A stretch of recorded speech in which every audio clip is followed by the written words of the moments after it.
I want to give you a heads up today. My message is simply this: stop apologizing for God. Stop apologizing for God. But first, I want us to discuss Mother Earth. And you will understand the relevance of us discussing her as we go along. So please just bear with me. And maybe you can help me straight off the bat by answering this question: who is this Mother Earth that near every pagan speaks of with so much authority? You know, I have never met her personally. Not sure if you have. But clearly, by prevalence, she has now replaced God in the common thinking of the Western influenced world, like South Africa, as the creator and the sustainer of life. The common thinking nowadays about Mother Earth is something like this, and let me use our digestive tract as an example to explain the common thinking about Mother Earth. And furthermore, a trigger warning: I'm going to be facetious and tongue in cheek. So, here I go, explaining how people think about Mother Earth. You see, we need a system to digest our food. We are, after all, flesh and blood. Even though we may have delusions of grandeur, that we are somehow above our vulnerabilities, we need a digestive system.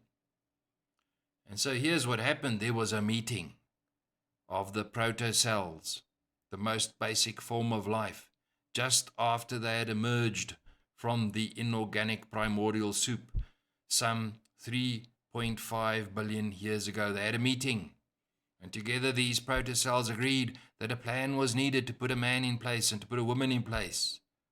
And as part of that plan, they recognized that a digestive tract would be required.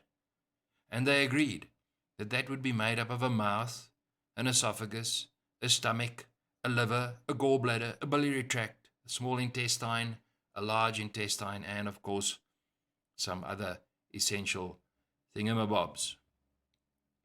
They agreed unanimously on that. And of course, they also agreed that there would have to be a very complicated set of muscles to control the swallowing, with a brain to manage that, but that the brain still had to be designed together with other important organs. However, being living cells with no brains of their own and no communication skills, they somehow, I don't know how they did this, they supernaturally contacted Mother Earth just to get her approval and input before they went ahead. And she spoke to them most kindly, and she told them what was necessary. She gave them tips on how they could develop men and women in such a way that they could survive on Earth.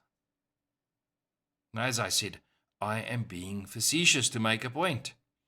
And I'm sorry if you're offended. But come on, it's all a fairy tale. The probability of protocells emerging from the primordial soup, having a collective agreement, doing it from their own resources, is so infinitely small that you could not argue it with a straight face. And not one scientist in this entire world, not one in the history of all mankind, has ever been able to create life from non-life. They just have these supremely improbable theories that they themselves cannot prove. And even if they were right, that protocells emerged from the primordial soup all on their own, there is a problem that they cannot overcome. Protocells cannot design and grow human organs and systems on their own. They have no brains, no consciousness, no inherent ability to even speak to each other. And so this whole thing being presented to you is a fairy tale. There's also no evidence that Mother Earth exists. And every right-thinking human being knows this. It's like believing in a flying witch on a broom. It's absurd. Think about it. Did the earth, an inanimate object, suddenly acquire consciousness? And that'd be like your toaster at home suddenly becoming aware of itself, popping up and down at free will during the day and the night, driving you insane, directing the lives of pieces of bread, conversing with the butter and the margarine and the jam, It's absurd. You see, there is no evidence for the fanciful fairy tale that life started spontaneously and evolved itself all on its own into advanced organisms. Yet, there is overwhelming evidence everywhere you look for a creator over and above creation who put it all together. A supremely intelligent being, by the way. A creator who made every complex detail. A creator who made, for example, a digestive tract by putting together a mouth, an esophagus, a stomach, a liver, a gallbladder, a biliary tract, a small intestine, a large intestine, and some other very essential thingamabobs. You see, it is common cause that the scientists have no explanation as to how we became advanced organisms. This is what Sir David Attenborough said, and I will try my best to imitate him correctly. Suddenly, within a few billion years, a blink of the eye in evolutionary terms, advanced organisms appeared. Why is a mystery. Yes, thank you, Sir David Attenborough. It is a mystery. Science cannot explain all the intelligent design that suddenly happened, can it? Because the mystery is God Himself, supremely intelligent, who created this fantastic world that we live in and who deserves all the glory for it. You see, our forefathers did precisely what is happening in the world today. They worshipped created beings like the earth, the wind, fire. They worshipped animals. They worshipped human beings as if they were somehow special. Our ancient forefathers were pure pagans.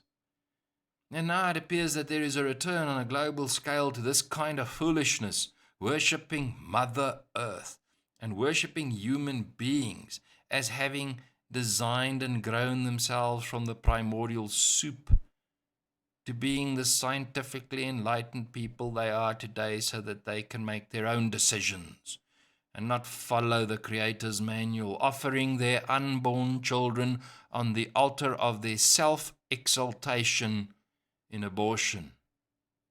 No, the world has been duped, I tell you, by the devil, and it's been duped because it wants to be duped. It does not want to account to a creator. It wants to do its own thing. And it is a great foolishness to miss the key evidence of a creator. Listen to these profound words spoken by Paul, the Apostle Paul, in Romans chapter 1, verses 19 to 23.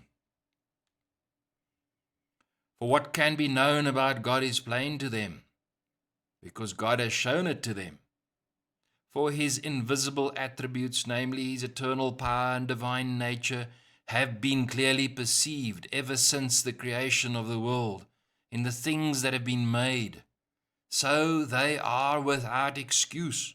For although they knew God, they did not honor Him as God or give thanks to Him, but they became futile in their thinking, and their foolish hearts were darkened.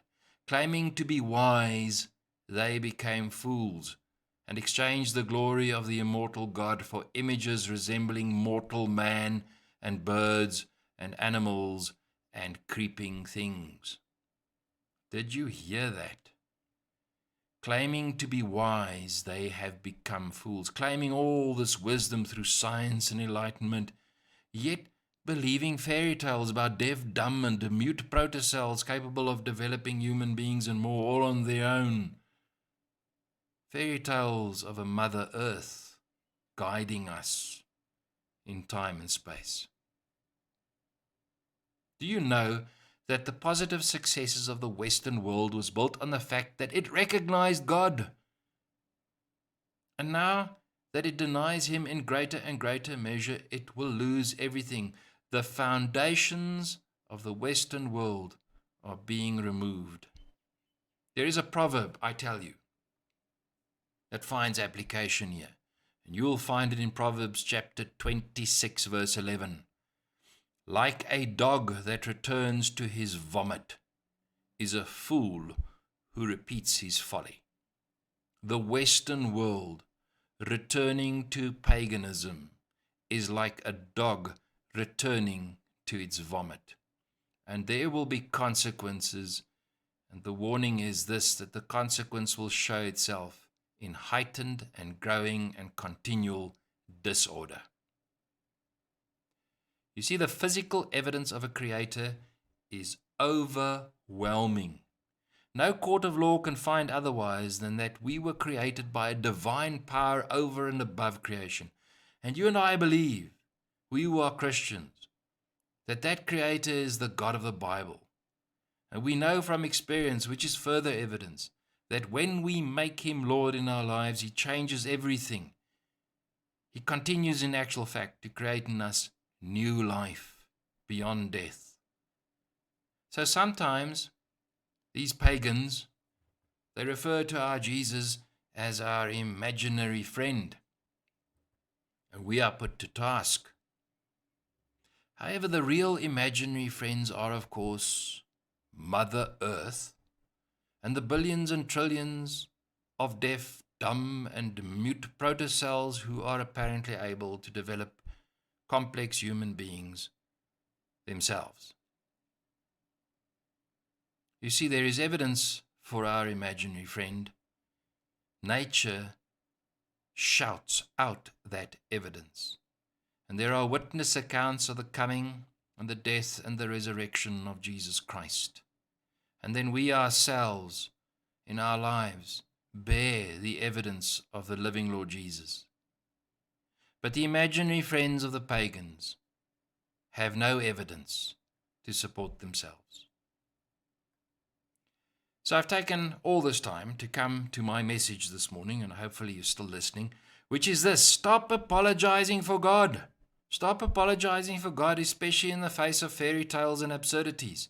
Stop agreeing or keeping quiet or avoiding conflict when the Western world presses in and presents its absurd fairy tales to you and your children. Stand up against the delusion and the foolishness. Call a spade a spade.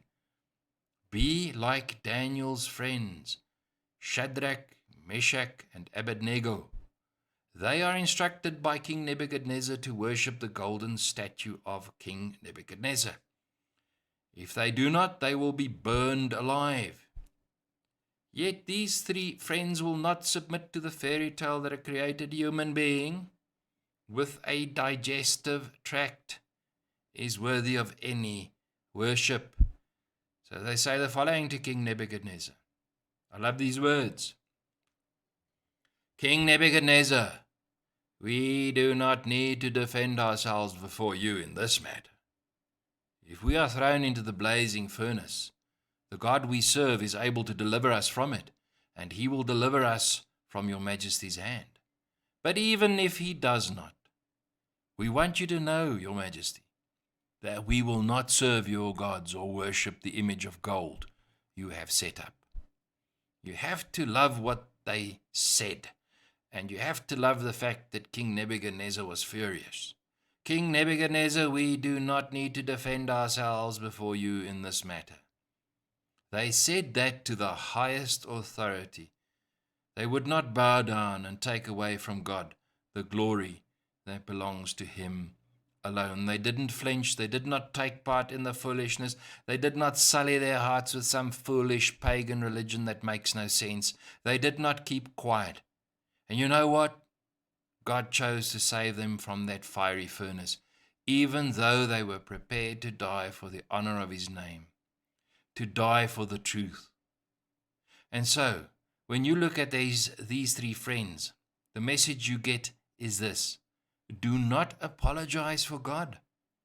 And the consequences of your not apologizing are in God's hands, not yours. They do not concern you. But the joy of standing with God is immeasurable. So please, do not apologize for God. I close.